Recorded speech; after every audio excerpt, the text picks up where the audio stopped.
Hey kid, you got it right. This is Yada's vlog on a blog. Catch it with us now. There it is. Oh, I do love the new introduction. That is priceless. Okay, so we put the Wookiee to work, and Wookiee is now introducing the one and only vlog on a blog. We're now in our fourth iteration of it, are we not? This Yep, is we're four. just Yes, tracking it them is. by date. Yeah, I think this is pretty spectacular. What we're doing here is we're combining the worst of two bad worlds, if you will. Right. You know, today blogging has become such an exercise of treading muck and a cesspool. You know, between particularly with X, but throughout the various platforms, social media platforms, there's just so much rubbish out there. But you know, occasionally you run across an interesting post and you can comment on it, and occasionally a few people might even see your comment on an interesting post. But what we have found, most people just don't read anymore. I mean, this post here from the New York Post, which of course is posting on Facebook, has like 15 words. So it's way beyond the readership of most people.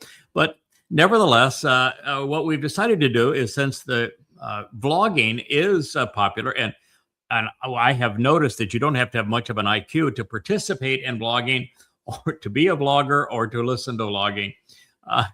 It is very popular. So we're going to do our continuation of the vlog on a blog and speak to blog posts. I actually think it's here I've been poo-pooing it, but I actually think it's an interesting format. I enjoy this format because what you can do is bring up a news item and you can talk about it. And you know, I think it's a much more interesting way to go about this. Many years ago, I had a syndicated radio program called Shattering Myths, and I would do this in Radio Land, where I would clip news stories. I used to read 15, 20 newspapers a day, and I would clip the interesting news stories, and I would read a line or two from the story, and then tell listeners what the truth was behind these events that they were reading. And so that's what we're going to try to do here. The first post that you have up, of course, from the New York Post, is that Hamas hid tons of baby formula to damage Israel with starvation claims. Palestinian activist claims. Well, surprise, surprise. Well, first of all, yeah, first of all, it was not tons. I've seen the pictures. I've seen even videos that of the whole surrounding, and it looks like there's a couple of pallets that may have fallen off a truck, and then they were subsequently buried. But the fact is that the Muslims in Gaza are not that industrious. So the idea of them taking tons of baby formula and hiding it, they would much prefer to put it in and have somebody else put it in a guarded warehouse and let it rot there than they would go through all of that industry to bury it. That's, I say, Muslims don't do that kind of work, and so it's being repeated that it's tons of baby formula when it's probably a few pallets that fell off a truck. But that's not the story that I want to talk about. What I want to talk about is goes right back to the core of all of this. And it's something that I had come to the conclusion regarding, and then had it verified by Sinwar himself. Sinwar, yeah, Sinwar is, you're correct. Sinwar actually wrote a letter to his operatives on the day of October 7th. And what he told them to do had nothing to do with the idea of being the invaders. They weren't trying to claim land. They weren't trying to conquer Israel. They weren't trying to defeat a military. They had no military objective. The entire objective was to be savage, was to rape, to plunder, to torture, to abduct. and to do those things so brutally and so savagely that Israel would be goaded into the response that we have witnessed, which is the obliteration of Gaza. That was the intent of Alaska flood. It's not something that many people, in fact, I may be the only person that recognizes this, that the intent of Alaska flood was singular. And that was to bait Israel into, to play Israel, such that Israel's response would be to destroy Gaza. And so this idea of blaming Israel for starving Gazans and for obliterating Gaza as a war crime and as genocide, that was the purpose. And Israel took the bait. And you might say, well, how is that even possible? Well, of course that's possible, because there is no way that the Gazan Muslims, even combined with the West Bank Muslims, let's call them by the term they would like to use, it's actually Judea and Samaria, but the Muslims inside and surrounding Israel have demonstrated to themselves in failed wars that they cannot conquer Israel. So there is no way they're going to conquer Israel in a traditional battle. So all they can do is weaken Israel such that Israel becomes indefensible. And then they've come up with a strategy that they will deploy again because it worked. And that was the strategy of Alaska flood. What you do is, it doesn't matter that you're outgunned with airplanes and with helicopters and with tanks and with personnel, armored personnel carriers and this sort of thing. They sent in 4,000 jihadists, most of whom were not even Hamas, most of whom walked in tennis shoes and blue jeans and were very lightly armed. And they sent them in to be Muslims, to do as Allah does throughout the Quran, to be torturous. Because what they realized is that by abducting Jews, by killing Jews, by raping Jews, that they would cause Israel to respond this way. And when Israel destroyed Gaza, it isolated Israel from the world. Israel was already playing a losing hand in terms of public relations. It already had the United Nations, which exists now solely to demonize Jews. And so we already had this rise of anti-Semitism that was taking place around the world. This lit the fire.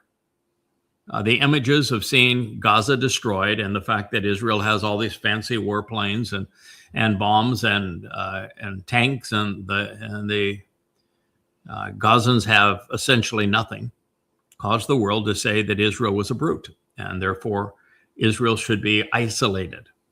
And what it ultimately is going to cause is a Fakistanian Islamic State to be carved out of Israel, which will make Israel indefensible. The prophet spoke about it. They said it was going to happen over the next 6 months, as a matter of fact.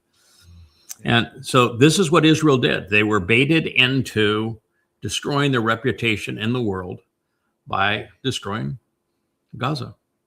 And at the time that October 7th occurred, back in over 2 years ago, I remember watching it as I was translating Zephaniah's prophecies regarding Gaza. And I knew exactly what Israel was going to do. I mean, just watching the fact that Israel was so unprepared that it took the IDF a day to respond, it was obvious that what Israel was going to do, the IDF was going to make up for its complete and utter failure by pounding Gaza. They were going to invade Gaza. And I said that the moment they do that and they think they can win a religious war with bullets and bombs, they will destroy Israel, because you cannot win a religious war with bullets and bombs. You make more of them than you kill. And at this point, there are just as many Islamic terrorists, gun-toting Islamic terrorists in Gaza as there were before. And that is not going to change. You cannot remove the Islam from Gaza. And therefore, you cannot disarm or remove Hamas, which is the most Islamic organization in Gaza. It's impossible. And they've been doing it now for 2 years. And like an insane child, they're continuing to say, we're going to do it. That's what we're going to do in this next phase. We're going to disarm Hamas. No, you're not. Now. Yeah. Yeah, you've been doing it for 2 years, and all you've done is make a bad situation worse. You destroyed Gaza, turned the world against you, and now it's your responsibility to feed people who want to kill you. And there is no solution to this. And so Israel has destroyed its reputation around the world. It's isolated itself from around the world. And it's put itself in an impossible position, and it was outthunk by Muslims. And the Muslims in Gaza have average IQs of about 60. And they out-strategized the Jews. They played the Jews for fools. It's unconscionable. And I recall that morning saying, this is what you're going to do. This will fail. This will be the result of what you were going to do. And I gave Israel a 5-point plan and said, if you do this instead, you'll prevail. They didn't do any one of those things. And they did the very thing that I foretold would cause them to be in this predicament, and they're there now. And it got so bad that Israel now is a vassal of Donald J. Trump, and he is the most disgusting human being on the planet and the least reliable. What a terrible position to put themselves in, but that's what they did.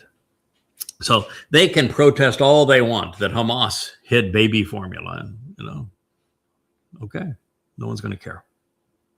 That ship has long sailed. Israel lost the war of public opinion, and they destroyed themselves when they bombed Gaza into oblivion, and they continue to pursue unwinnable war goals. Oh, God, I want to barf. I mean, just look at this. You don't like donuts? Oh, well, no, I don't actually like jelly donuts, no. You can have the jelly donuts. The thing that's disgusting to me, they got their Messiah flag there. They have no idea who the Messiah is. He's the central figure in the entire story that Yahweh tells. From the Torah all the way through the end of the prophets, the single most important figure is the Messiah, and they don't even know who the hell he is. The message was delivered in Hebrew to them in person by their own people, and they can't read it and figure out who the damn Messiah is. Not damn Messiah, he's a hell of a good guy. I like him, my buddy. But their Messiah is insane as their Hashem God. They're talking about, may Hashem bless you. No, there is no Hashem. God's name is Yahweh. You should be able to read it. He included his name almost 7,000 times in his Torah, prophets, and Psalms. And the Messiah is Dowd. He is your former and returning king. He is the Messiah. He's also the Son of God. And a menorah, maybe you can't count, but it has 7 candles. Everything that Yahweh does is 6 plus 1. It has 7 candles. This piece of crap has 9 because you've turned a religious civil war into your culture's folklore. All you had here was 2 rival sides vying for who's going to control the priesthood. And you woven a Greek defiance into the story, and yet you even call your houses of worship now synagogues after the goddamn Greeks. Right. So you're absolutely insane in all of this. The whole thing was a fairy tale. The menorah has 7 candles. To put 9 on it is an insult to God. To change God's name from Yahweh to Hashem is an insult to God. And to fly a flag that you're expecting a Messiah to come back and you don't even know his name and you don't know when he's going to come back, and you've got a goy that's telling you his name is Dowd. He is your former king. He's the guy that Yahweh said 3 times to anoint his Messiah. And he knows the exact minute of the exact day that he's going to return, and you're clueless. What's wrong with you? Yeah, Nakri figured it out, right? Right. Then Nakri figured it out, and they can't. By the way, it's 6:22 p.m. as the sun sets in Jerusalem on the 2nd of October, 2033. Is the moment that Dowd is returning as the king of forever. And he's returning with this fellow named Yahweh, who just so happens to be God. And at that moment, every religious Jew, every religious Christian and Muslim, every Marxist, every anti-Semite, every conspiratorialist on the planet will be gone. So you may want to drop the religious crap before that time if you want to survive this next 8 years. Or you can play with your dreidel and eat your jelly donut. I say the dreidel's a little benign, isn't it? I mean, do we have anything on the dreidel? Yeah. A children's gambling game. I don't know. Dreidel. Right. It's all tied in with Hanukkah. So well, how would it be any different than, putting an ornament on a Christmas tree? I don't know. Goodness.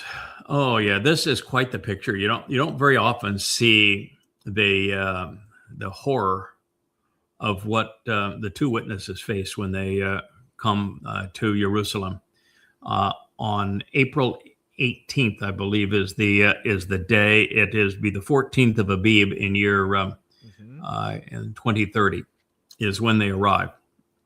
And if you look at this picture, you see that hideous boil called the Dome of the Rock, which is a Islamic trophy saying, "Ha ha ha, our God is better than your God. We put our trophy right on top of the temple of your God." It's nothing but a trophy, and it's a trophy to utter stupidity, because it's Muhammad that claimed that he flew from a bed where at the time he was 66 and he was in bed with a 6-year-old girl, and he had just gone through the embarrassment of the satanic verses, and so he was looking for an excuse to get out of town because he was a laughingstock. 12 years of preaching, he had like 3 followers, and his primary follower was the man whose daughter he was molesting. And so this stalwart of an individual imagined that night that he rode on a winged ass. It would have been quite a sight to see an ass on an ass, but nonetheless, that's what he claimed, a winged ass, al-Barak. And he leapt from Kaabaville, which, by the way, was not Mecca, it was Petra. Right. It leapt from Kaabaville, due north, to the Temple Mount, where he claims he met inside the temple with the big shots of Jewish history. Now, he didn't know, because he wasn't very smart, that the city was named Jerusalem, but he didn't know that. He didn't know that the temple had been destroyed because he wasn't there, and he was really a stupid, illiterate idiot. And so he didn't know the temple had been destroyed 600 years prior to all of this. And he didn't know that everybody that he said that he met with, from Adam and Moshe and Dowd, Solomon, the Noah, the like, didn't know that they had been dead for anywhere from hundreds of years to thousands of years. But he wasn't very bright, as I said. And when he finally got here, that's why that dome is there, is to commemorate where the winged ass, when it arrived in Jerusalem, that is where the hoofy print is. So it's the dome of the hoofy print, where the hoofy print is, where the winged ass left up to go visit Allah, which means that you couldn't get to Allah, obviously, from the Kaaba. You had to come to Jerusalem and the Temple Mount to get to Allah, which is a little glitch in their problem, but I guess if you're flying winged asses, who cares about it? Right. Don't sweat the small stuff, right? And on the way to Allah, guess where the Barak and Muhammad had to travel? Hell. Oh, they go through hell, right? Yeah. Go through hell. You have to go through hell to get to Allah. Well, it makes sense, because every depiction of Allah in the Quran, he is in hell torturing people. Might make him Satan if you were sane, but what the hell? Don't sweat the details. So he gets into to heaven, and he finds that there's 2 things in heaven. One is there's hell. There's this really hot looking babe, and he just lusts all over for this hot looking babe. And the hot looking babe happens to be his adopted son's wife. And he says, something's going to happen, man. I'm gonna get you. You're going to be mine. That would be incest in most people's books, but again, we don't apply the details to Muhammad's life. You'd go crazy if you did. So anyway, everybody else there was hanging from their breast by meat hooks, being tortured. Oh yeah, being tortured. Evidently, hell in Islam is a physical realm. It's not a place where souls go. It's a place where physical bodies go. And then they're being tortured. And they weren't being tortured because they weren't Muslims. They weren't being tortured because they hadn't capitulated Allah. No, they were being tortured because they weren't grateful to the men in their lives. What the meaning is, if you're a woman, you either capitulate to the demeaning treatment that you're receiving from men, or you're going to be hung by your breast forever in hell. A lovely religion. No upside. No upside. That's why that dome exists. It needs to be destroyed. If Israel had any character, it would destroy that dome.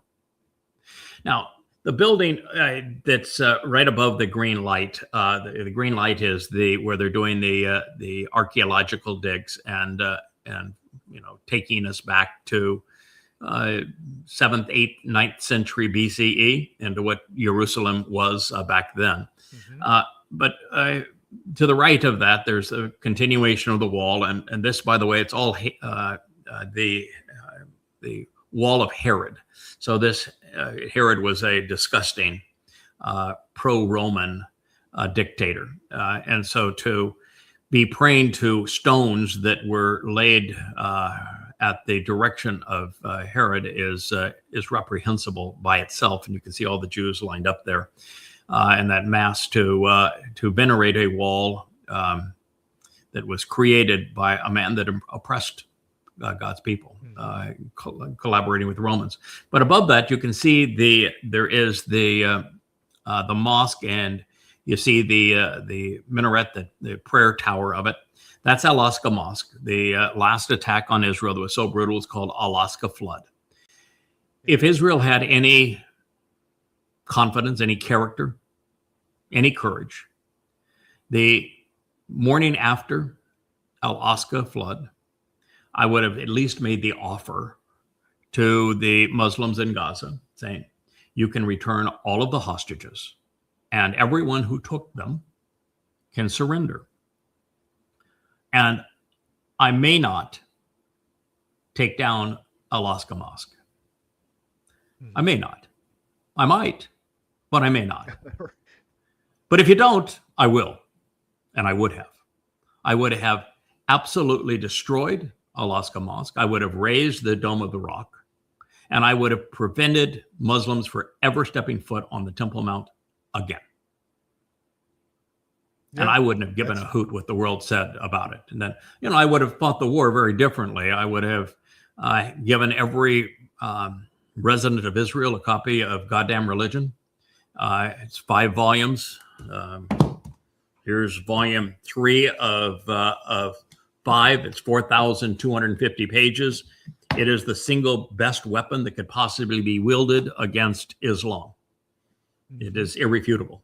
It destroys the credibility of the religion. It made it easy for them to prevail. And that is the weapon I would have fired is intelligence. It's words wielded wisely. Yeah. But anyway, those two, actually there's 3 blights there. The blight of Jews worshiping the stones that were laid by Herod, a man who was horrid towards them.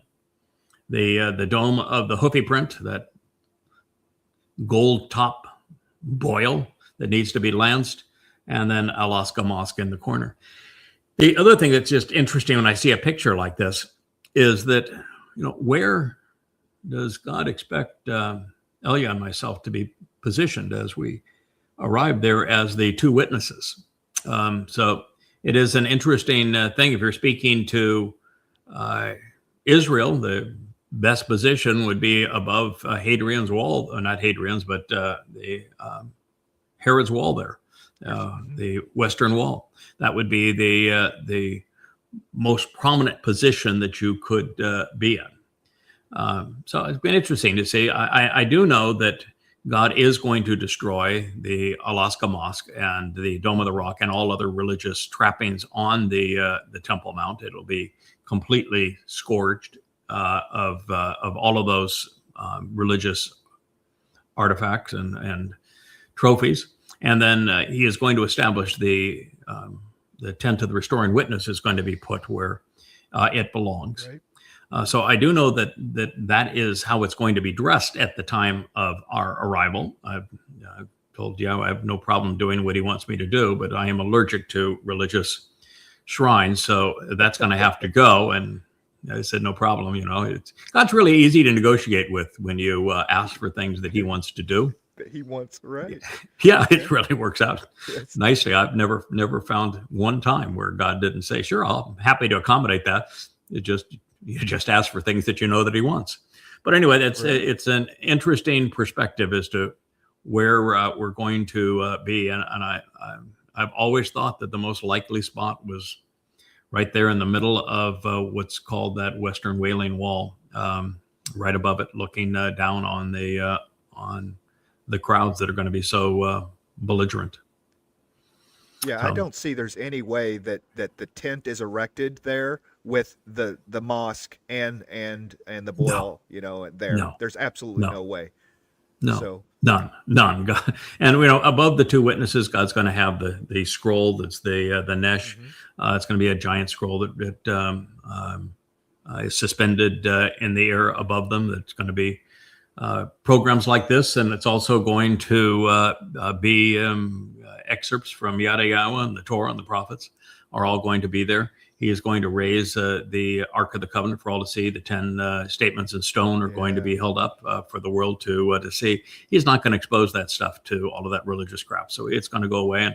And the sacrifice of the Anima Parah takes place in front of the tent of the restoring witness. God's not going to establish the final home for his name and for the covenant family until Dowd has the opportunity to do that. That won't be until Yom Kippurim, October 2nd, 2033. So it's going to be a tent of the restoring witness. The Ark of the Covenant will be stored there as well. That's where I think we'll camp out during this time. And it will be 3 years of close living to in a tent. Yeah, it's going to be very close to where the Dome of the Rock is. And then there will be the altar where the Anima Parah is sacrificed that will be on the west side of it, overlooking the Mount of Olives. So that's the various layout. One of the things I don't quite know, and it's just an interesting thought as we look at this picture, is that the Elia will have already been in Shamaim, his soul, with YAHOWAH for 2,888 years. I'm not certain that Elia is going to have his soul put into a temporary body for that 3.5 years, and that we're going to find that Elia is wholly an earthbound man at that point. And you and I will have been up in Shamaim for 3.5 years at that point. Right. And when you're taken from this world and your physical body is gone and you're enveloped with light and energy, and you're elevated all the way into 7 dimensions, to then take your soul, which is liberated in all of this, empowered and enriched by all of this, and put it back into a physical body temporarily to form a purpose. Well, I can see that to an extent. I'm still convinced that we at the level that Yah was taking us, there'll be way too much of us to have all of us put into a physical body again. And so I'm thinking that our primary consciousness, our soul, the majority of who we are will stay in Shamaim, and it'll be a projection of our soul's consciousness that will be projected through those in those bodies. It's why one of the reasons they'll be so impervious, no matter what people shoot at them or throw at them or say to them or do to them. You could nuke them and they would just, why'd you bother? So yeah, it's interesting to see how all that will play out. And I happen to be a fan of the projected Nefesh, because the role is on the far side in the darkness there of where the shadow of the dome of the hoofy print is. That's where the altar will be for the sacrifice of the Anima Parah. And since that is something I get to endure, my preference would be that it's not all of me that is there. But, we'll see how God plays it out. I tell you one thing, at this point, I ain't going to argue with him. He's going to say, you're going to do it this way. I said, Yes, sir. Let's go. Let's go. Put me in, coach. Right. We've come this far. We're going to finish the job for darn sure. We're going to finish the job. So anyway, it's just all interesting to think about. But that is going to be major terraformed, what you're looking at there. And ultimately, God during the fulfillment of Yom Teruah, he's going to release torrents of water from underneath the Temple Mount. There's going to be a fire the flames are going to reach up into the heavens. The ash from the body of the Adam of Parah is going to mix with the water and the searing flames, and it's going to purge the mortal remnant of Israel. The mortal remnant is going to be all around the Temple Mount, recognizing that all the religious stuff at that point will be purged and gone away. So you'll have much more access to it. It'll hold a much larger contingent of people. But it's going to be an interesting sight. The greatest viewpoint will be on the slopes overlooking this from the east side on the Mount of Olives. So the opposite vantage point that is here. This is a southwest vantage point with a drone, and a due east vantage point will be the most interesting. That's why both YAHOWAH and Dowd, when they return, are going to return from the proximity of the Mount of Olives, because that gives you a frontal view of all of this. There's people that do the explosion of the Alaska Mosque and the Dome of the Hoofi print, which are going to be destroyed, and then the reestablishment of their temples. And they have the temple being of stone again, and it's not going to be of stone this time. It's going to be of light. And they have it with the opening facing the south, but it doesn't face the south. It faces the east. Yeah. And so they always have their angles wrong. But what are you going to expect for people? Details, right? Details matter to me. AI, you're right. Yeah. AI is not necessarily very smart. I'll just be happy not to be hungry. When we come back, that's 3 years living in a tent. I'll be happy just not to be hungry and not to be cold, and then anything else I can take. So as long as we're not hungry and cold, it's like, a little ache and pain here and there, I'll be okay with. But but I do think we're going to be living in that tent for a while. But we'll see how the accommodations work out. Put us up in the King David Hotel. I don't know. I don't think so. Personally, no, I don't. I don't think so. Well, we'll see what YAHOWAH has in mind. But anyway, that is the scene. Yeah, that we're not going to play this, obviously, but Return to the Garden, this is the 4th episode. I walked away from that program last night, realizing that what we were presenting in this series is food for the soul. It is so far in advance of what anyone has perceived in 2.5 millennia. This is how deep that was, where the realization is that Gan Eden represents the earth. And Gan Eden was a brief experiment to foreshadow what was going to happen 8 years from now, when the entire earth becomes Gan Eden, the Garden of Eden, and where a very limited number of people are going to be allowed in. And there's a whole process by which those people will be chosen and then prepared once they're in. And one of the things that we have discovered is that it's God who caused the fall of man. He terminated the experiment in the Gan Eden. And he did so because Adam didn't pass muster. And if you want to be invited back to the Gan Eden, and you want to pass muster with God, be interesting to God, then there's certain things that you need to do that Adam did not do. And I think that whole perspective is extremely enlightening and enriching. And the bottom line is that God wants a coworker.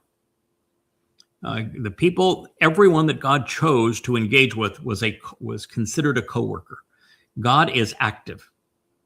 And as one who is active, he wants to have collaborators. He wants people that are willing to engage and to make things better. It's like being in a marriage where one person just sits around all day and say, feed me, bathe me, pet me, scratch me,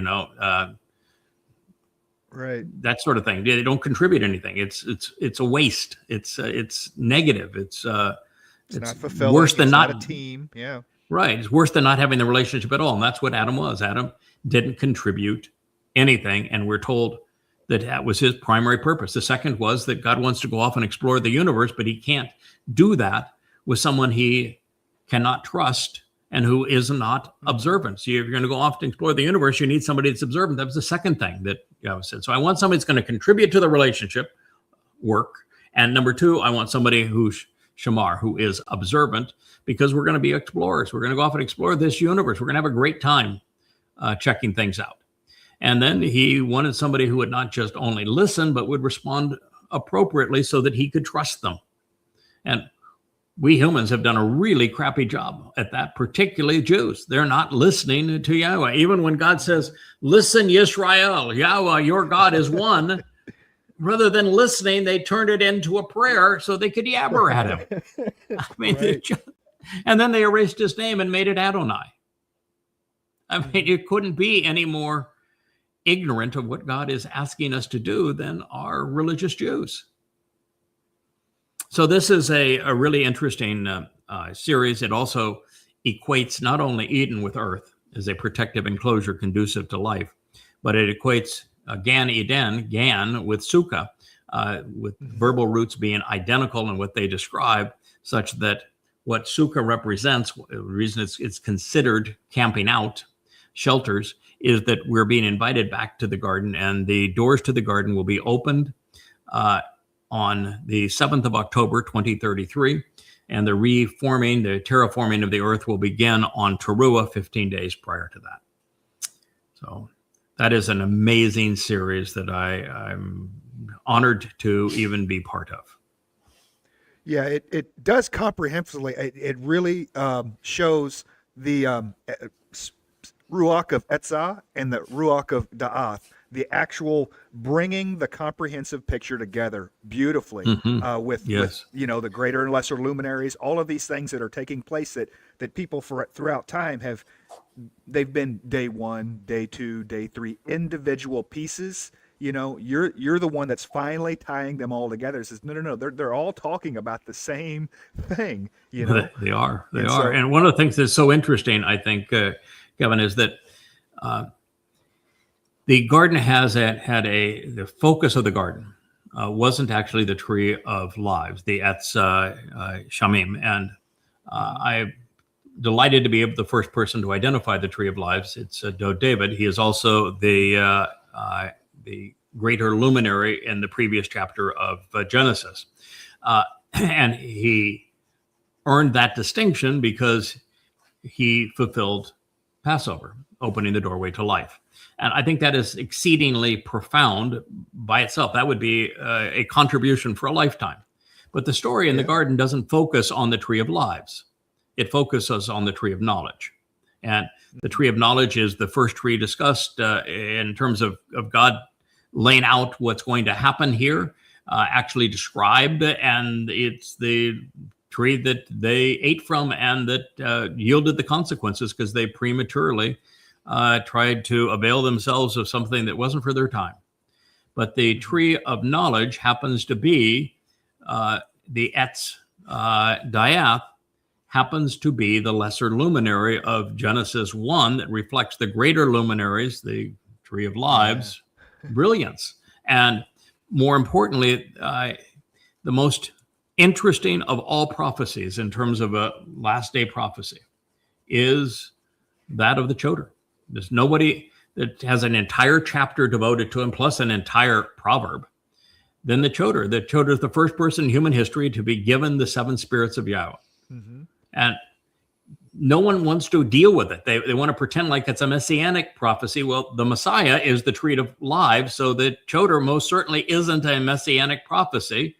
And the fact of the matter is, it says right in the midst of it that he is the Etzah Dayath. He's the tree of knowledge.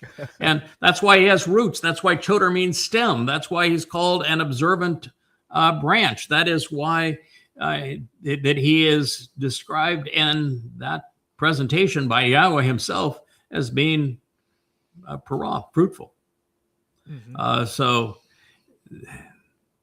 this is the tree of knowledge offering access to the tree of lives. That is that story. It's among the most profoundly important things we have ever done. We will likely do a 5th installment later today or tomorrow morning on the returning to the garden.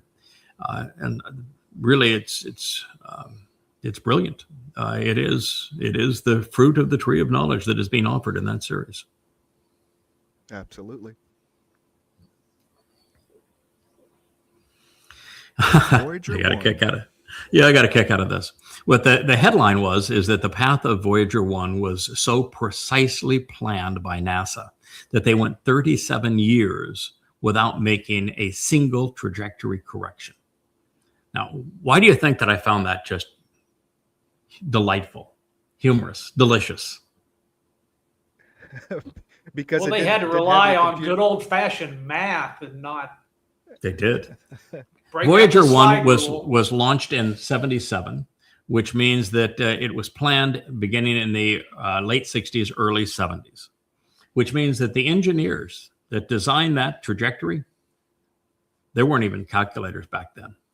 Calculator began right about 5-6 years before it was launched, but the trajectory, the planning of this was conducted on slide rules. Yeah. And there was no AI, there was no internet, there were no smartphones.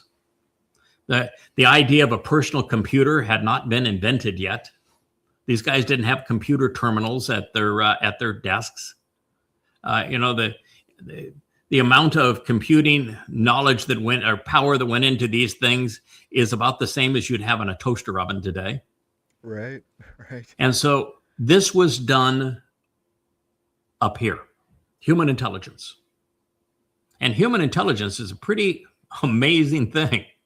37 years to plot the path of Voyager without a trajectory correction. And now they apply supercomputers and don't do any better. We have so overhyped artificial intelligence and so constrained and trashed human intelligence. It's just a shame what we've done to ourselves and how much brighter we once were. I recall it was a time where I was studying Thomas Jefferson, because Thomas Jefferson was actually the first to realize that Paul, the author of the Christian New Testament, was a complete fraud. And I was just interested as to how he came to that conclusion before he had all the tools that I had to work with. And I particularly enjoyed Jefferson's juxtaposition of heart and head as he was trying to decide, should he return to his great love in France and or should he do what his head demanded and stayed the course and try to bring this new nation into fruition. And the letters that he wrote on head and heart, and the letters that he wrote on his thinking that the Christian New Testament was an absolute piece of trash, and how he warned the person that he had all but adopted as a son, don't share this with anybody, because if anybody recognizes that I have deduced that Paul was a charlatan, they'd have my head. But he did, and he also wrote vociferously on the fatal nature of a nation having a standing military.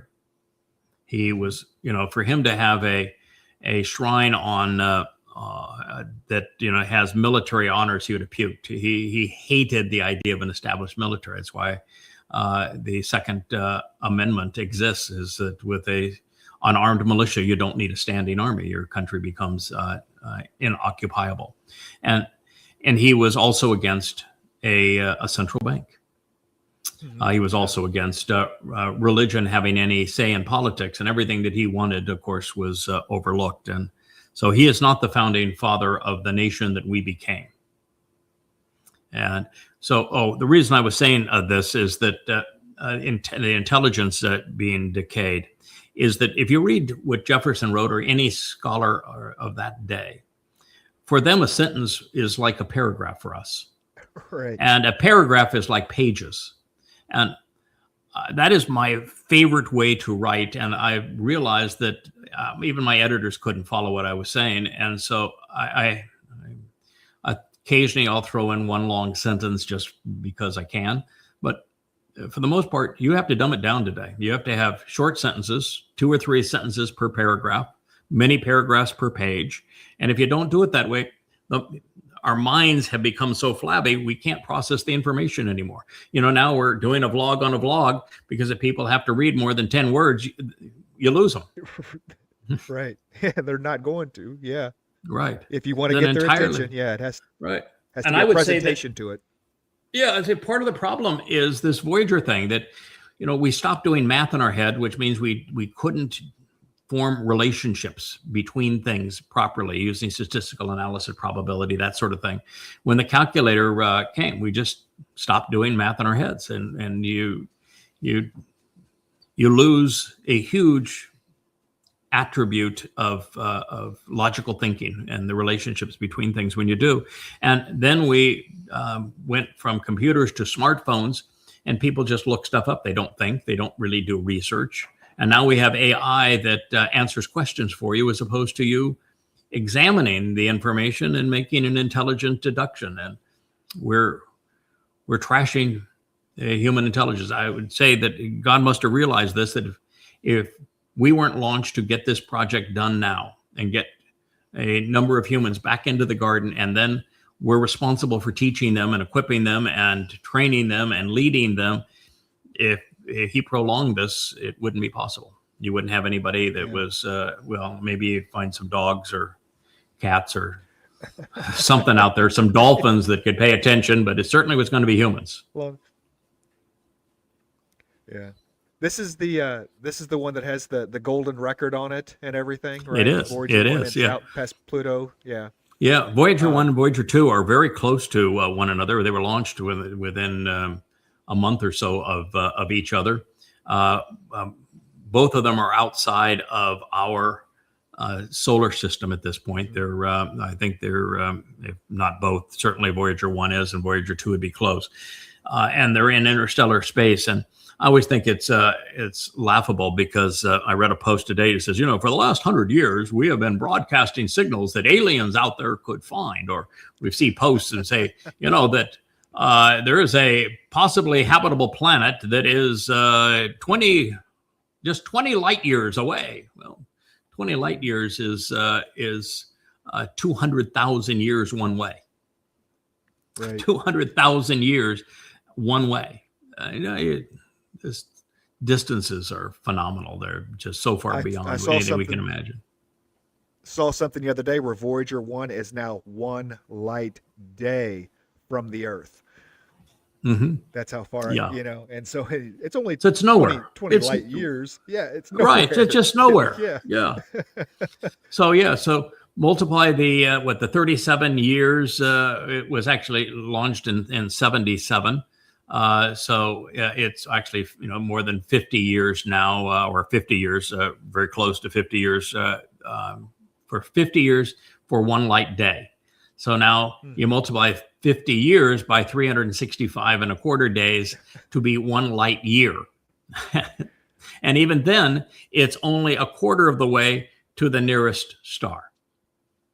Yeah. So traveling at the speed of light. Yes.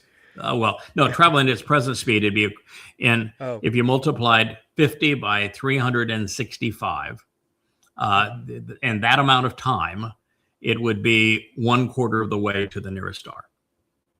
Yeah. So that just tells you how, it will never get there. Well, you don't know that I'm not going to go snag the gold record off of it when I get the first opportunity.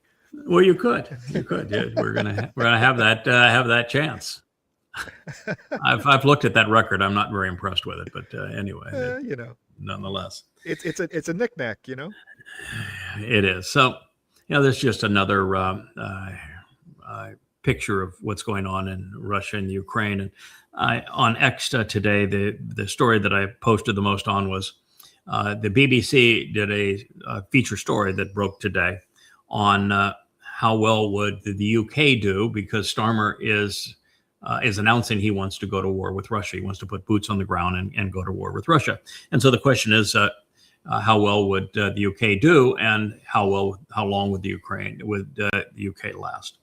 And most people came to the conclusion that the Ukraine would last a matter of minutes, that the UK would last a matter of minutes, that Russia isn't going to engage in another conventional war. And therefore, it would be a hypersonic missile. The first one would strike London, and then there would be many, many more after that. And the UK is not going to have the will to fight with London in flames. And my response was that because of what the US and NATO did to force the Russians to defend themselves, Asher, please don't do that, to defend themselves from encroachment. Russia has learned how to fight a current war. And it's with interceptors, it's with missiles and very advanced missiles, and it's with drones. Artillery still has a value, but Russia has equipped itself. It still has the industry, still makes steel, still has the natural resources, still has the work ethic, and has turned its economy into making the things that matter in a war today. And the United States hasn't. The United States is so out of tune with reality that they lost the last two wars. The Taliban beat the United States, and then the Houthis. So the United States is lost. It's only a matter of time before the Iranians close the Strait of Hormuz because of U.S. belligerence. And there's nothing the United States can do about it. Mm-hmm. Just die. There's nothing. You can't take a carrier in there because these carriers cannot survive an onslaught of missiles, particularly the high-speed hypersonic missiles that vary their trajectory. It can't defend against those. Right. The carrier is a floating coffin. We want to deal with the fact that because we have become so belligerent in and around Russia, and now put our Navy so that we're poised to attack Venezuela, the Chinese have now put a cordon around Taiwan, and there's nothing we can do about it. Nothing. Mm-hmm. We can't get a carrier within 1,500 miles of the Chinese coast. Anything closer than 1,500 miles, the carrier wouldn't last a day. And so what do we have? We have we have F-35s, big whoop. That the F-35 is taken down with the air defense systems. This is not the time for manned aircraft. They're expensive and they're bulky, and now a sea of drones and mixed in with some missiles is how you fight. You don't project troops on the ground. We could no more deploy troops in the Ukraine or against Russia than the man on the moon. It's impossible. We can't. There's nothing we could do if Iran decides to close the Strait of Hormuz. I mean, we put ourselves into an impossible position. And then because of our belligerence with Venezuela, the Russians have done what we were so afraid of them doing back in the Cuban Missile Crisis. They now have their top-end missile launchers and missiles embedded in Venezuela, pointed at American cities. You want to screw with the Venezuela? Well, tell me which city you want to lose. So we are, American patriots are living in a fantasy land. They think that Russia's the aggressor in Ukraine, when exactly the opposite is true. It was a war that was caused by America deliberately. Goes all the way back to Bush, when he announced that Ukraine would be part of NATO, and dishonored the agreement that was made with Russia that said that if they give up East Berlin and East Germany to reunite Germany, that America would never move 1 inch closer to, that NATO would move 1 inch closer to Russia. And we've done exactly the opposite. And finally, with us running NATO operations in Ukraine and pulling off the coup that toppled the elected pro-Russian government to replace it with a pro-West government, and then began arming Ukraine to kill Russians with the express purpose of this war, to destroy Russia so that America and the UK could chop it up and claim its resources for themselves. We're clueless as to what we did to cause this war and so many others around the world, and why it's our responsibility that 2 million Ukrainians are dead. And we lost this war. And we lost the reserve currency of the dollar when we froze Russian assets in the United States. And when we kicked Russia off SWIFT, we said we can't be trusted. And every nation on earth realized the United States can't be trusted. And so nations began to buy gold to get off the dollar as a reserve currency.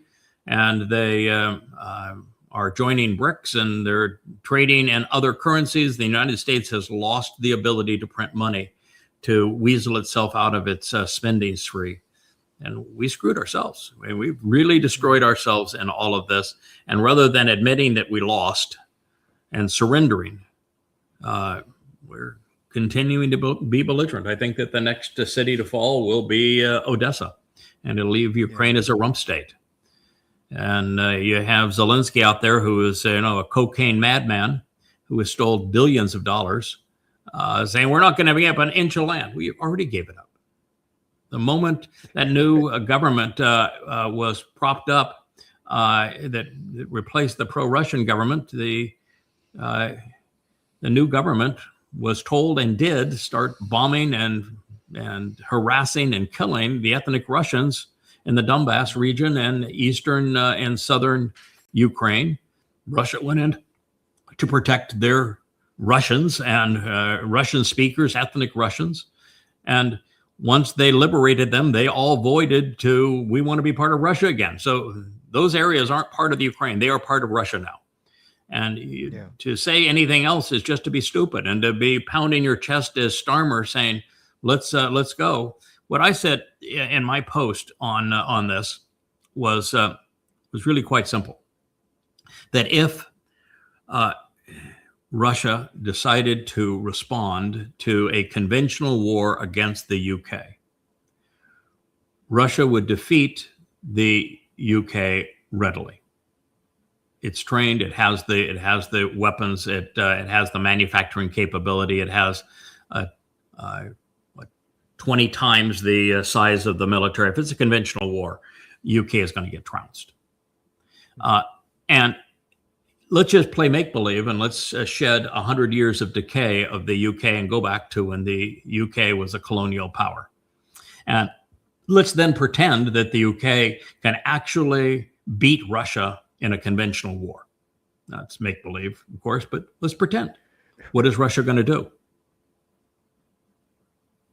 Roll over, play dead? No. If we shed 100 years of English decay, and we make them back to the belligerent bullies they were during their colonial period, and they were fighting, and you sent them against Russia, and let's just pretend, play make-believe, that in a conventional war, the UK takes it to Russia and wins a conventional war against Russia. What's Russia going to do? Roll over, play dead? Scratch my belly? It's nukes. Of course. No. So there is no winning. It's lose-lose whichever way you go. That's why this whole thing has been so stupid from the beginning. God, just shut up.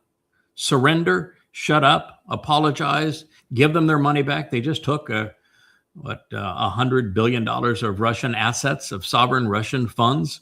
The UK did, and the EU did, and it's going to spend it in Ukraine. It's an act of war.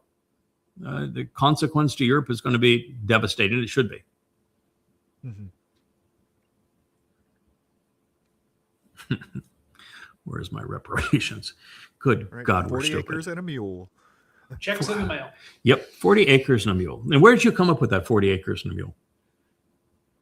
Kevin? Where'd you come up with that? What was the plan after of rebuilding Atlanta and everything? What was the Marshall Plan was for...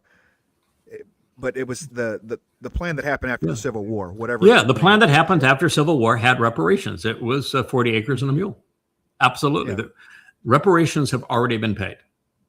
And then not only have reparations been paid, the 40 acres and a mule, but beyond all of that, when LBJ decided he wanted to have the great plan,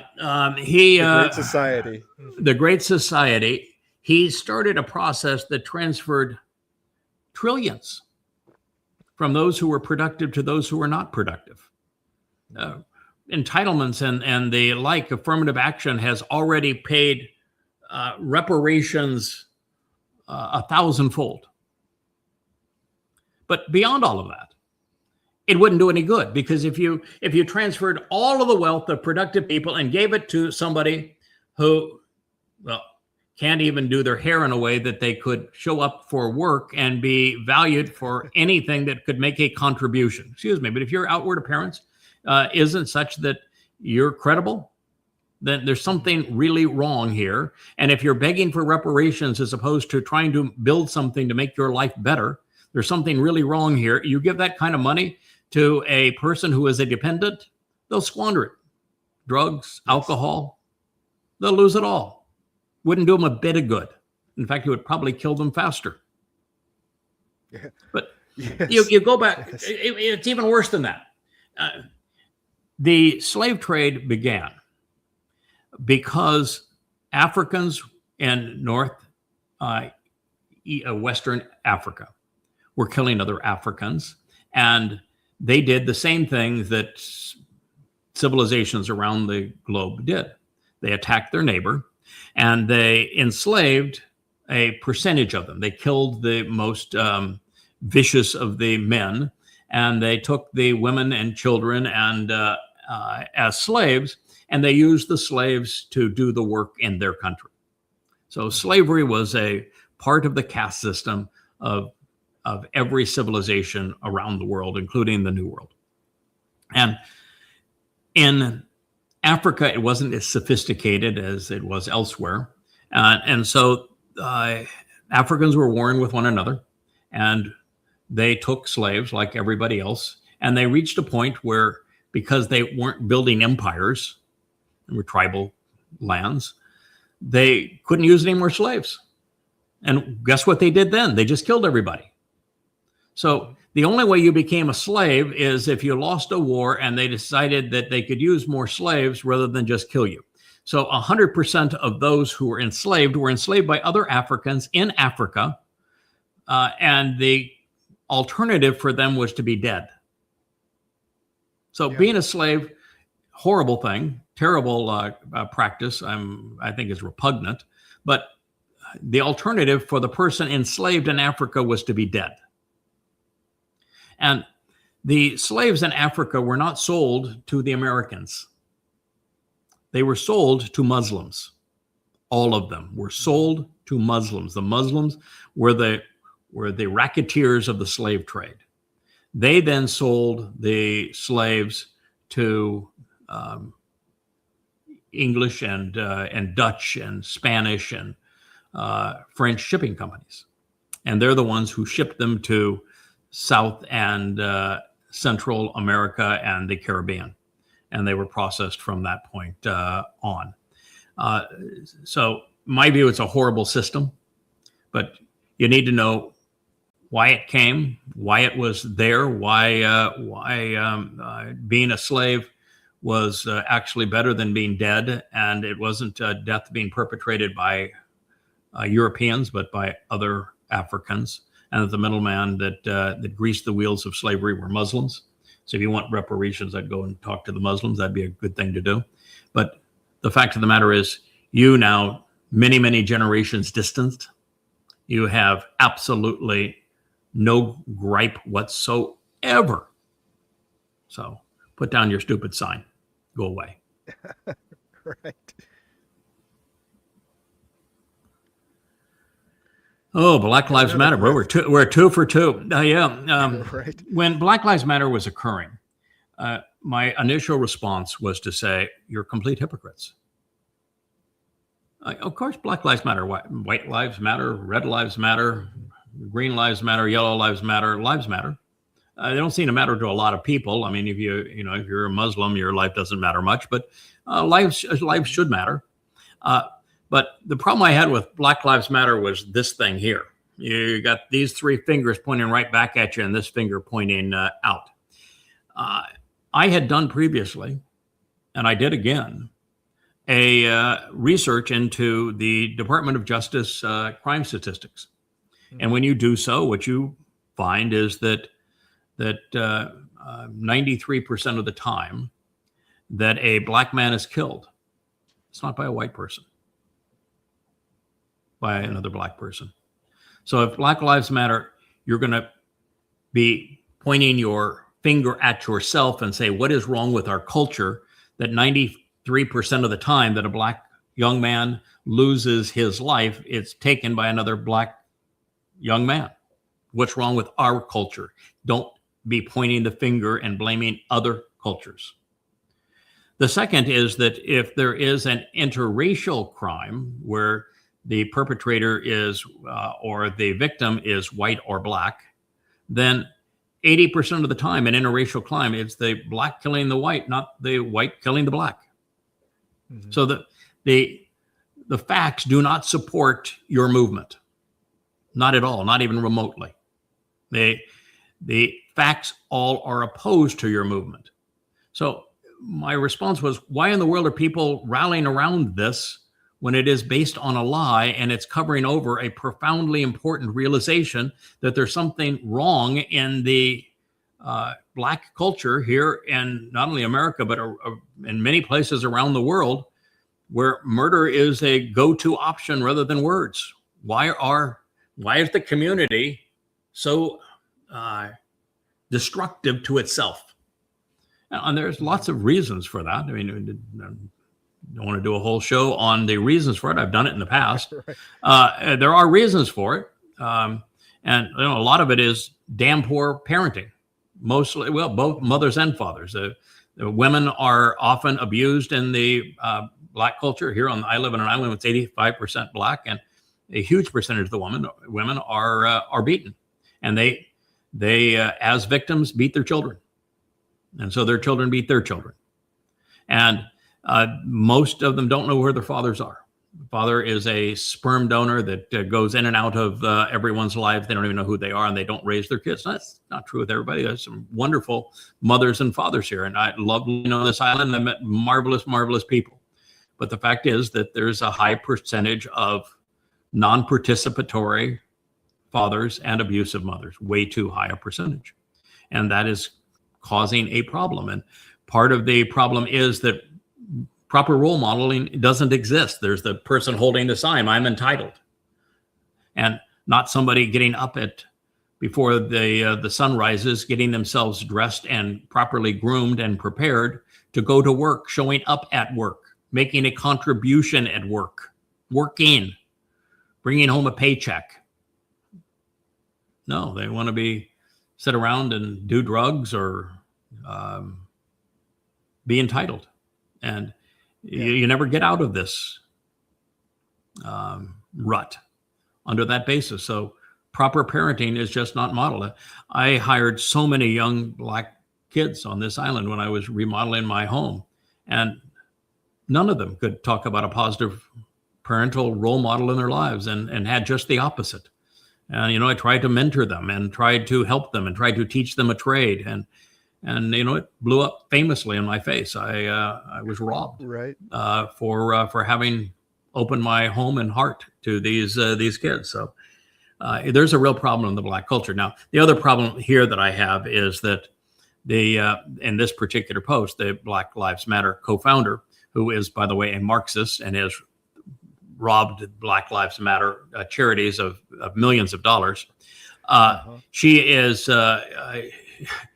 She was condemning people who are a Taylor Swift, and I'm not a Taylor Swift fan, but anybody that says a Taylor Swift fan, you're slightly racist if you're a Taylor Swift fan. And yet she is now recorded teaching students how to be anti-Semites and getting around any laws or rules that trying to limit anti-Semitism, because these little witches here are anti-Semites. and anti-Semitism and Muslim genocide against Jews has been hugely interwoven into this whole Black Lives Matter fiasco. Oh, she's got the Khalifa on there. Yeah. So, she does. Yes, she does. They're reprehensible. I just find the whole thing absolutely disgusting. There were sporting events. The NBA went all Black Lives Matter and just stopped watching it. Said, no, I'm never going to watch another game. The NFL went to it, and I stopped watching NFL games. Now, I haven't been being back. the opposite of a being the opposite of a being the opposite of a racist. Now, I may start watching NFL games again because there's a kid that I like, and he's a kid that's been dumped on. I like his father. I like him, and Shredder Sanders is the kid, and he's the quarterback of the Cleveland Browns. He was terribly treated in the draft and up to this point, but the kid's got talent, and the kid's an interesting kid to watch play, and I love his dad, Deion Sanders. And so prime time, I think I'm going to become a Cleveland Browns fan just because I know, but because I like this kid. I think he's a great story. That's but anyway, we digress. All right, what do we have next, sir? Oh, goodness gracious. So here's the... I'm very stupid. I want you to see what I got my lipstick on now. Yeah, I put my makeup on this morning, so I can't be as stupid as you think I am. Oh, there is not a Jewish-Muslim conflict. No. We love the Jews. They're our brothers in faith. Oh, my God. How in the hell can people be this deranged? I mean, if it wasn't for plundering, raping, enslaving, and murdering Jews, there would be no Islam. Islam is literally based upon plundering, enslaving, raping, and murdering Jews. Without Jews to rob, there would be no Quran. No one would ever have heard of Muhammad if he hadn't been able to abuse the Jews of Yathrib and then of Kabar. So this notion that we're brothers and sisters and faith and we're not in conflict with each other, Islam has declared genocide on mankind and primarily on Jews, where there's extra bonus points with Allah if you kill a Jew. To be that absolutely stupid just is so irritating. That the world is that ignorant of Islam. God, there's no excuse. Read the 5 volumes of Goddamn Religion. They're free at YAHOWAH.com. Stop being like this woman, a nincompoop. Yeah, the old Rodney King quote, why can't we all just get along? Not until you put down your politics and your religion. Then, it's not going to happen. Then we have a chance. Yeah, then we have a chance. We can at least have a normalized discussion when you put down your politics and your religion. Yeah, this is the great hypocrisy of the world. 1944, the Nazis fired 11,000 rockets into England, and when Churchill retaliated, he was called a war hero. By 2024, and they have to say Hamas, it's not Hamas, it's Muslims, had fired over 32,000 rockets into Israel. And when Netanyahu retaliated, he was called a war criminal. Hypocrisy, isn't it? We're claiming that, and listen, I'm opposed to Israel having destroyed Gaza. I think they made a bad situation worse. I'm not saying that the Muslims in Gaza didn't deserve it. I'm just saying that it wasn't good for Israel. I don't really care about the Muslims in Gaza. That might sound terrible, but I'm the foremost expert on the planet on Islam, and I know that Islam cannot be fixed. And I know that when those abductees were brought back into Gaza, the Jewish abductees to be tortured and raped, that the Gazans all applauded, and there wasn't a single Gazan, not a single one, that helped them. So they have given up all rights to be cared about.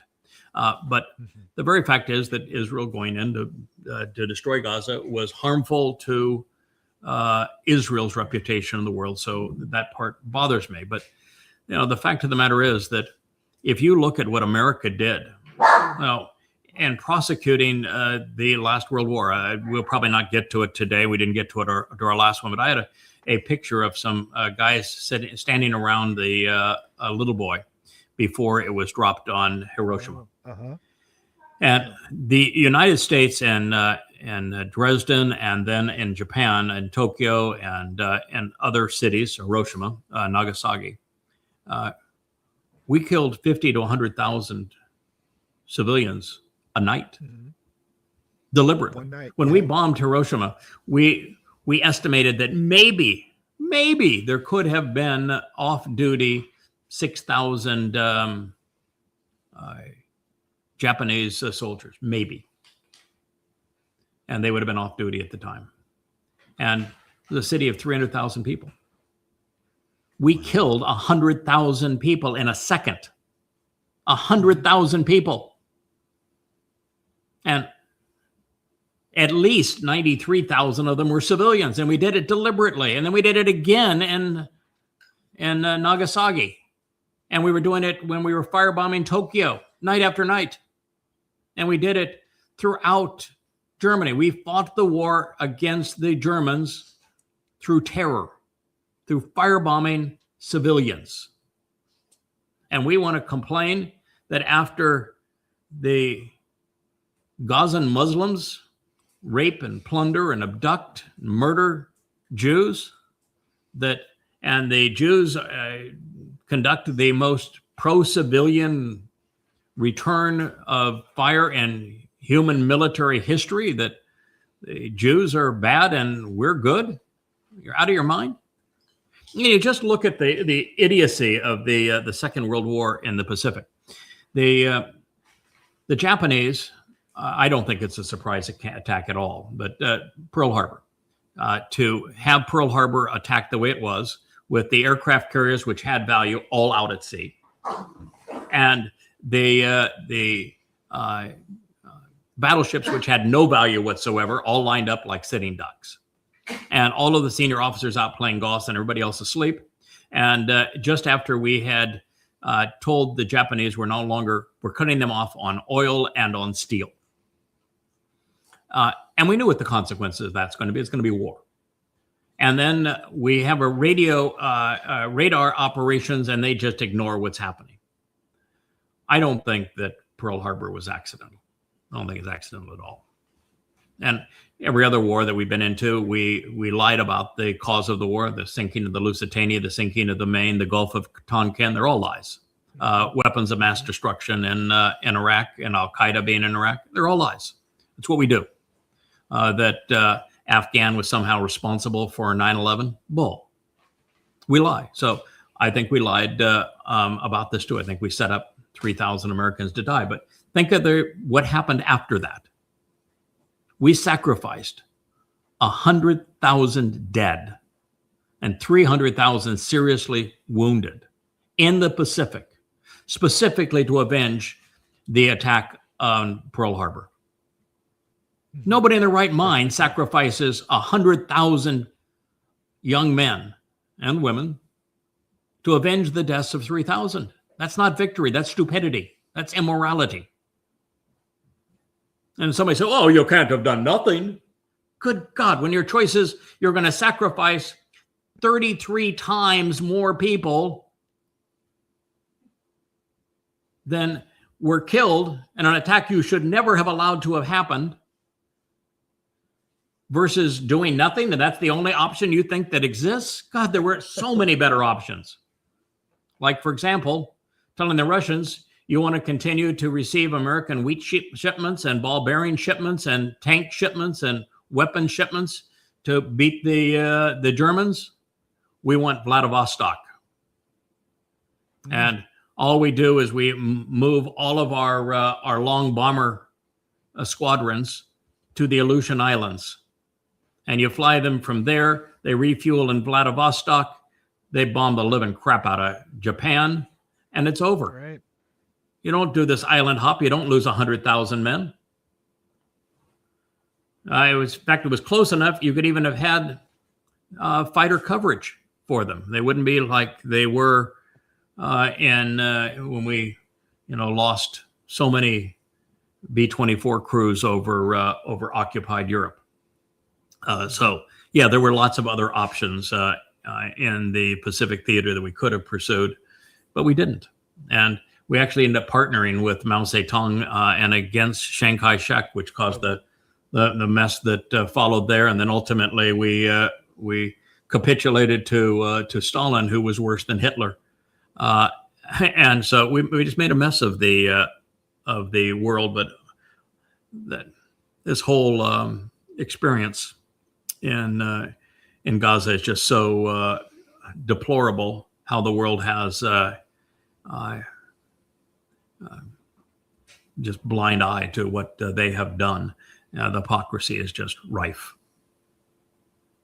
Yeah, isn't it lucky for the Earth that every major war that's ever been committed on the Earth has been won by the good guys? I mean, we've been really, really lucky. Yeah, the good guys won them all. That's like the first 100 years of Islam. They killed 200 million people. The first Muslims in the first 100 years of Islam killed 200 million people. Probably raped and plundered an additional 200 million. The 200 million they killed was 1/3 of the population of the planet at the time. Aren't we so lucky that the good guys won? Mm-hmm. Yeah.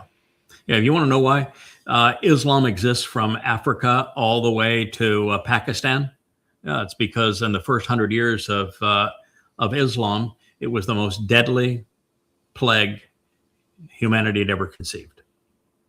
Yeah, submit or die. Mm-hmm. But then, they weren't alone. Look at how ruthless the Romans were, how ruthless the Spartans were, how ruthless the Carthaginians were, how ruthless the Mayans, the Aztecs, the Incas were. They were all, human civilization is the story of horror. We are slavers, we're mass murderers, we're plunderers. We're individual men and women can be good or bad.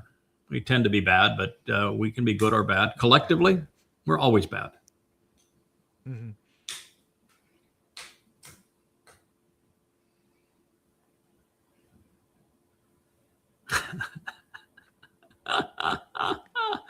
Oh, she's an incredibly talented individual, a hard worker and a fighter, and she's going to be a very formidable candidate, says the Muslim that is so out of touch with reality that he is also a Marxist. Oh my God. Have you ever heard this woman speak? Which voice? She's got multiple voices. She's got multiple voices, like she's possessed or schizophrenic. Because she's actually very well educated in St. Louis. Yeah. The whole ghetto thing, that's a fraud. That's not how she actually speaks.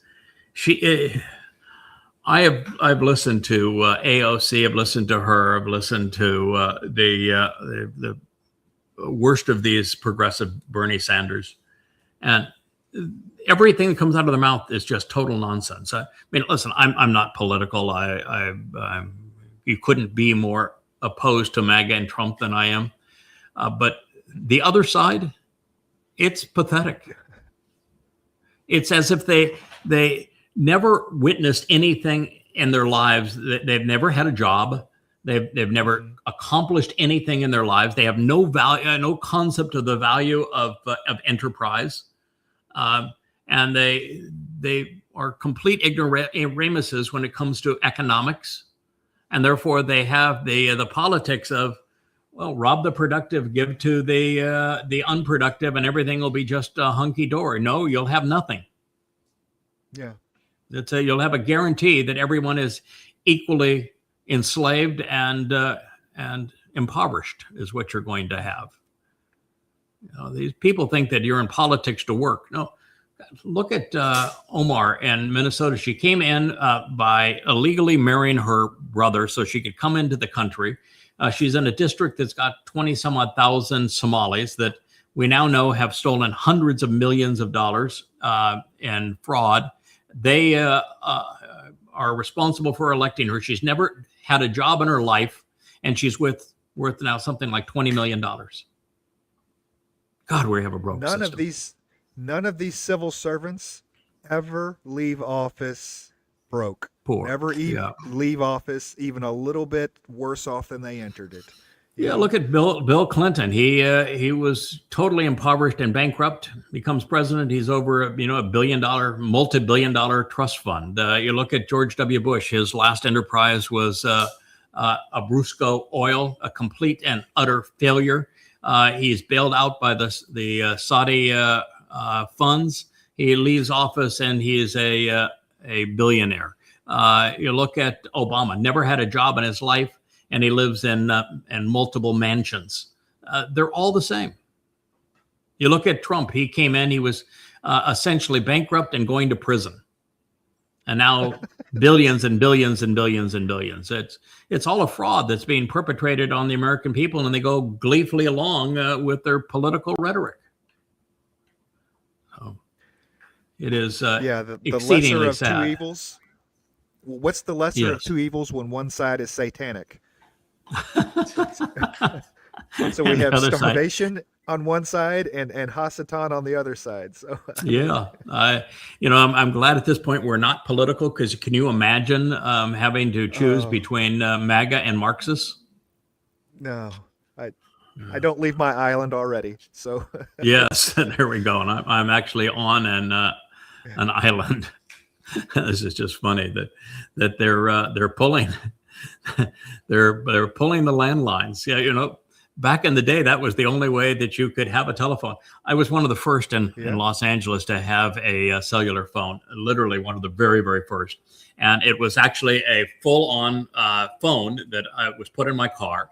It had the handset that you'd pull up with the little curly wire that would go to the base of the phone, just like this little guy here has.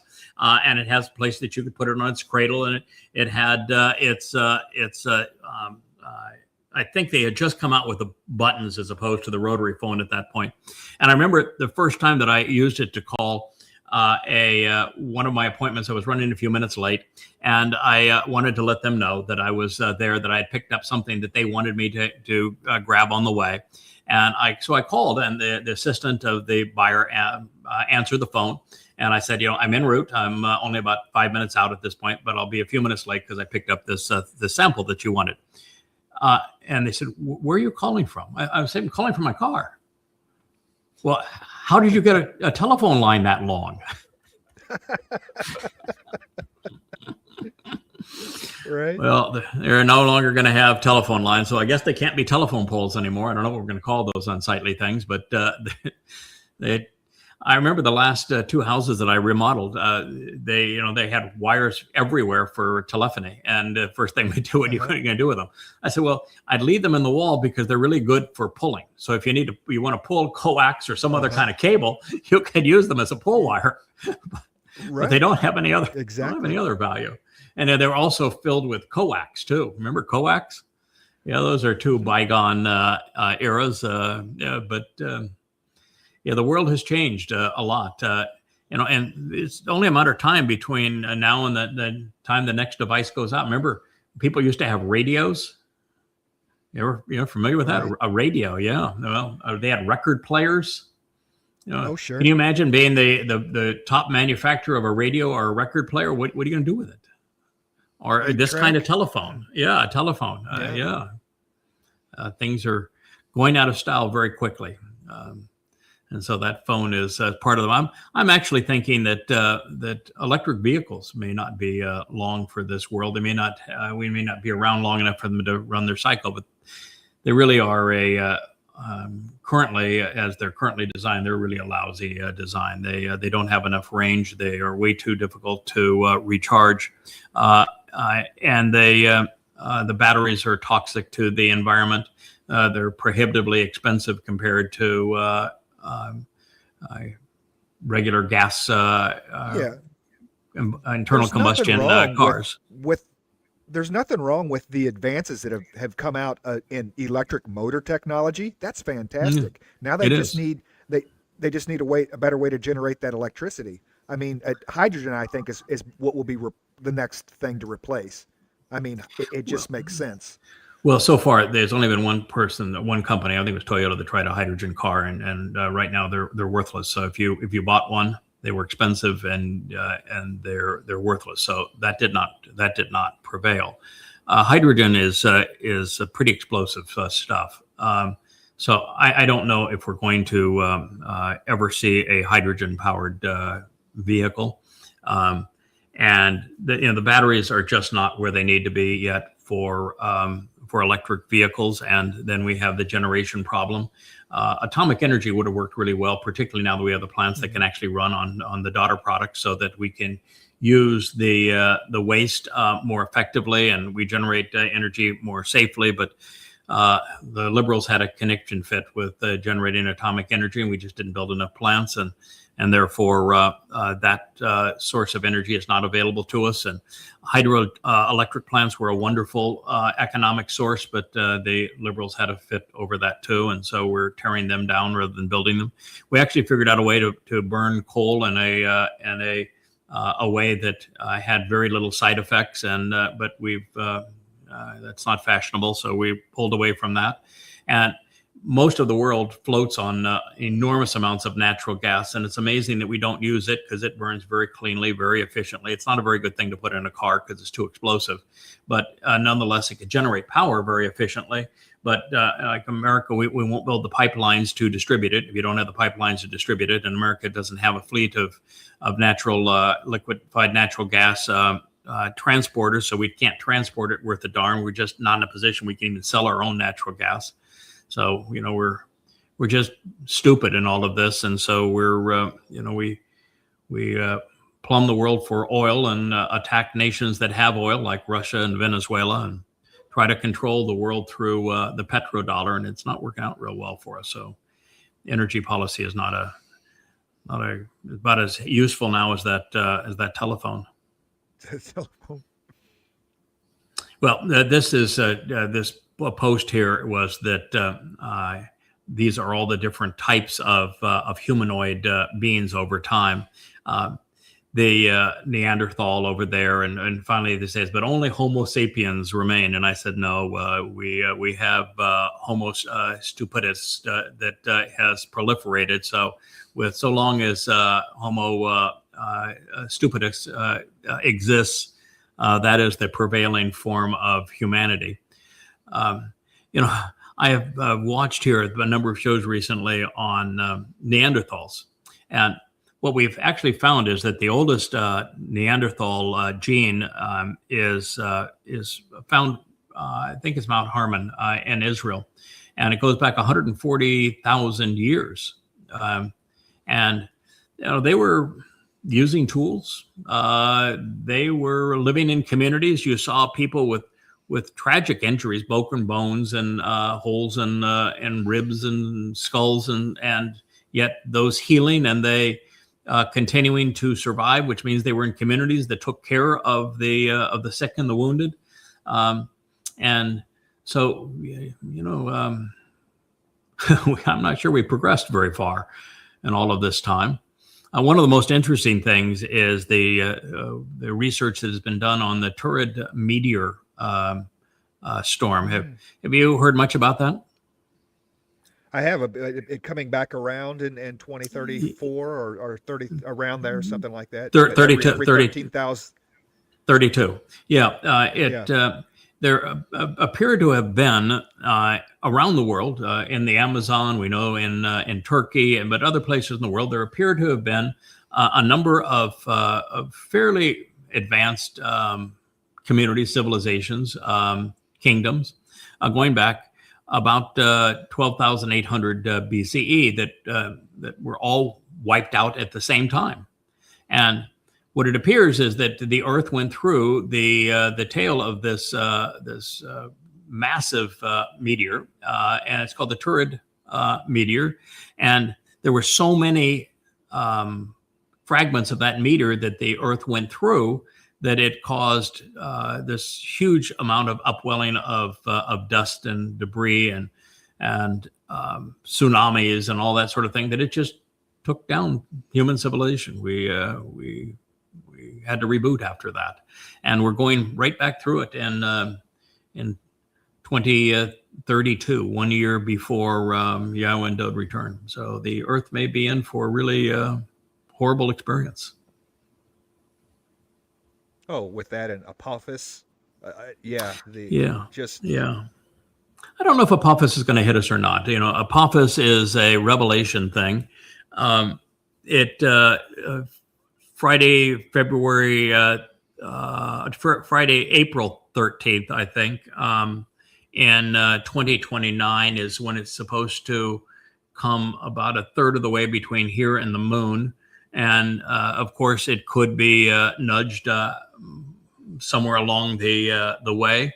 So we'll see if that causes a problem. At this point, I know that Revelation's absolute rubbish. So I wouldn't bet on it. But I do know that there is still a lot of concern in NASA and the like of how close this is coming and what damage it might do to us. But we'll see.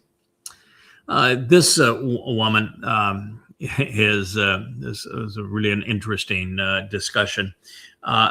She wanted to conduct an interview. She is a true libertard. They say that you should be able to sell a blonde woman's brain for a lot because it's completely unused. If you ever wanted to have brain replacement surgery, she epitomizes this. She was talking about how bad Jews are and how good Muslims are by comparison, and so he said, that dress that you're wearing there, it's a cocktail dress.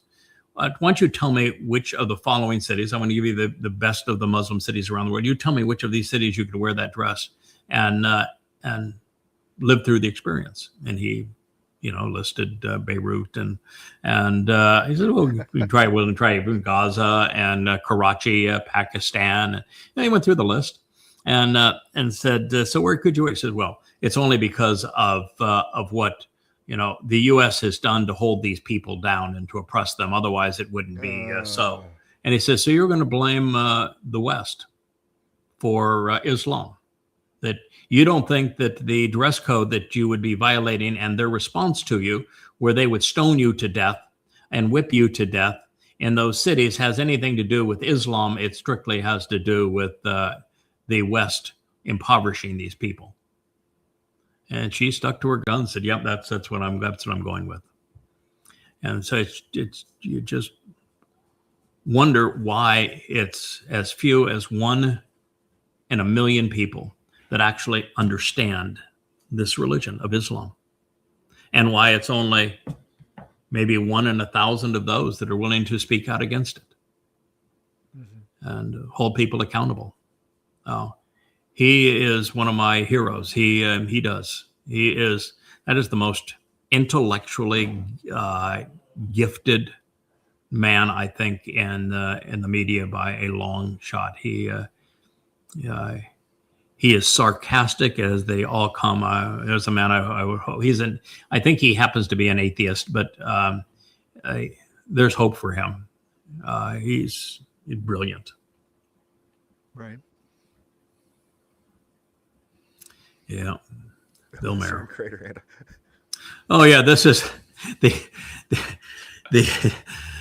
oh my, when you have Piers Morgan and Nick Fuentes and one is calling the other an anti-Semite, you just where do you go with this? I mean, Nick Fuentes, I had thought was the lowest form of scum on the planet. That's why I was so disgusted when Trump brought him for dinner at Mar-a-Lago. He is the guy that wants to blame Jews for everything. And you just don't get to be a more reprehensible anti-Semite than Nick Fuentes. He's also the guy that created the cult that Charlie Kirk's murderer. He was into Nick Fuentes' cult. And so you just don't get worse. But Piers Morgan, oh my God. I mean, he is so anti-Israel and so anti-Jew, it just makes your skin crawl. And what I realize is that while this is the lesser and greater anti-Semite talking to each other, the fact of the matter is now they don't even hold a coin. Nick Fuentes is saying, what in the hell happened to Candace Owens and Tucker Carlson? Because they're so far further down this chain of we hate Jews than they have ever been. And so now it's really hard to find who is the greater anti-Semite in the world today, because Nick Fuentes set the standard until Tucker Carlson got catarrhed and demon possessed, and Candace Owens, who knows what happened to her? But oh my God, these people! We are living in a time where the most popular influencers are out of their ever-loving minds. Mm-hmm. Yeah, and for entertainment, for entertainment. People, people follow them. Tucker Carlson, Candace Owens have millions that follow them, and they're reprehensible. They're just disgusting. Oh my! There's marches now, parades going on in Damascus of both military and of jihadists, and what they're shouting is "Death to Jews! We're going to Israel. The blood of the Jews will run. We're going to kill the Jews."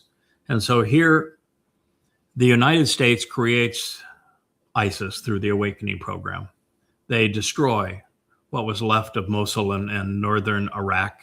And then they go into Syria. They destroy Syria. We aided and abetted them through our CIA because we wanted Assad gone because he was buying Russian weapons, and we wanted Syria to buy US weapons. So we created the Islamic State. The Islamic State then takes over Syria.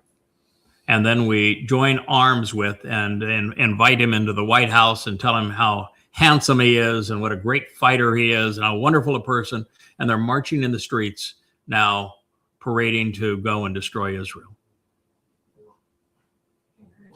Yeah. Boy, when you are responsible as a nation for bringing the Islamic State into fruition with what they have done, and then you're funding them and now equipping them with weapons, you're as disgusting as they are. So, take that MAGA and put that in your pipe and choke on it. Yeah, the Druzi are just the stepping stone between Israel and Syria at this point. I mean, they live in Syria, but they're going to walk straight through them. They will walk straight through them. Oh, this is the Trinity. You got the Jesus, you got Satan, and you got the pooper. Of course, this is the Babylonian beast, so it's a thing that they would say that that the Pope was urging that Jesus and Satan just to put aside their differences and in the name of peace. But normally I would just say that Jesus with his son God dis there and Satan are one and the same. But actually, this is three of a kind. These fellows are three in a kind. This is the Pope, the myth of Jesus, and Satan, all the same entity. You want to know who the devil is? There they are. Now, Jesus isn't real, but he's played for all he's worth, and Satan happens to be real, but he is the Lord of religion. And boy, I tell you what, the Catholics, the last two popes have got to have been the worst possible picks. They're both communists. They're both dunderheads. You just shake your head and say, how in the world could there be a billion people in the world that think that Looney Tune there is a man of God? And how in the world could there be 2.5 billion people that think God is a man and that men can kill God? Yeah. And that it's okay to eat him. To eat him, oh yeah, eat him and drink his blood. Eat him and drink his blood. Yeah. Oh well, we'll leave one time. I think it was on your show one time. I think it was Yoel that was talking about his sister was saying, "Mommy, why are they putting Jesus in the microwave?" That just cracks me up every time. Yeah, I know. I was thinking of that same line. Yeah, it's and you know, if you look at Ezekiel, that's what he's going to have, the Feast of the Beast, where cannibalism will be the order of the day. It's going to be my body that he chooses to eat my blood he wanted to drink, but he's going right back to cannibalism and drinking blood. And I was really clear about that drinking blood thing. Don't do it. Pour it out on the ground. Pour it out, baby. Pour it out, baby. You can eat whatever you want, but you know, eating a human, it says you can't even touch a dead human body, so you can't eat the human if you can't touch the dead human body. So he's pretty much no netse on the cannibalism thing, but on the blood thing, absolutely not. Yes, Leah. I read that part. Actually, what it says is that the bashar is in the blood. Well, God's point is that our bodies are meaningless to us, and so you can eat whatever you want. That's what it says in Devarim 12, and that our souls are valuable, but a soul is redeemed with blood. So don't drink the blood. That blood needs to be shed. It'll be poured out on the earth. It already has been once with Dowd. It will be again with the Adam of Perah. And that this is a marvelous little graphic. We'll end the program with this. We've gone almost 2 hours, an hour and 45 minutes for our vlog on the blog. I could do this forever. This is the easiest, most freeing experience to talk about items in the news. But this is not an item in the news unless you're watching our programs. The lesser luminary that reflects the greater luminary is light. And the tree of life sitting there on top of these books representing YAHOWAH and the books, that providing enlightenment for those who wish to avail themselves of it. This is the opportunity. It's there at YAHOWAH.com. We're not selling anybody anything. Everything is free. We don't even track you. We don't ask you for anything. And every book is available in its entirety for you to read, as well as an index of all of these blogs and the various places that we live stream these programs. The first ever vlog on a vlog. And I was delighted to see Wookie do his introduction. We'll tell him he needs to speak a little bit quieter on the next one, but we'll work on that. We'll work on that, and maybe he could be a little more chatty. He's only there for like 4 or 5 seconds. Wookie, I think, needs to have a little bit longer introduction. But I love the approach for the vlog on the vlog. So thank you for doing it. I hope I haven't completely worn off your ear there, Kevin. Not at all. We can keep going. Okay. Yeah, I had plenty of time. Yeah, and it's for you actually got to come inside, right? It's only like 15 degrees there. Oh yeah. Well, it will be this weekend. I think. Yeah, it's very windy right now, and it's like 33 out right now. But this weekend's a high of 15. Yeah, it's gonna be great. Ooh, ouch. Well, I won't tell you what the temperature is here because that would make you unhappy. Not at all. It's a big bad world out there. So it is. It's some places it's really nice all the time, and some places that other people don't want to be. So it's a good place. I left the places where the weather was crappy, and right. I'm delighted to be at a place where it's nice. And unfortunately, we don't get to enjoy it. We don't get much outdoor time anymore. But at least we can look out there and say, "Hey, that looks nice out there." It looks right.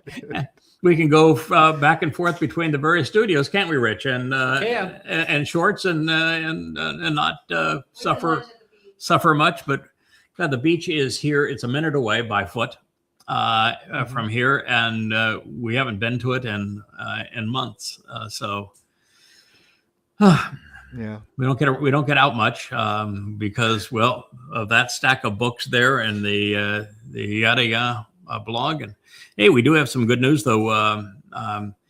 Joe, who you know, has been working on getting all the books republished in this new look with the proper graphics. Like this one's an entirely new edition, but is very close to getting everything now republished at Amazon, and has launched the new site, which I love. But he's going to arrive here in a little over a week and stay for a couple of weeks, and we'll have some high quality time to, we'll be focusing on improving and augmenting the website during that time. So this will be his second visit here, and we're delighted to have him. He's been my good friend for, oh my goodness, decades. that we've been through the thick and thin of it for decades. So happy to have that occur. Wookie is now signing off over there in the Leia chair, and Leia is sitting next to Rich, and it's time to say thank you. It was fun to do the vlog on a vlog. Good day.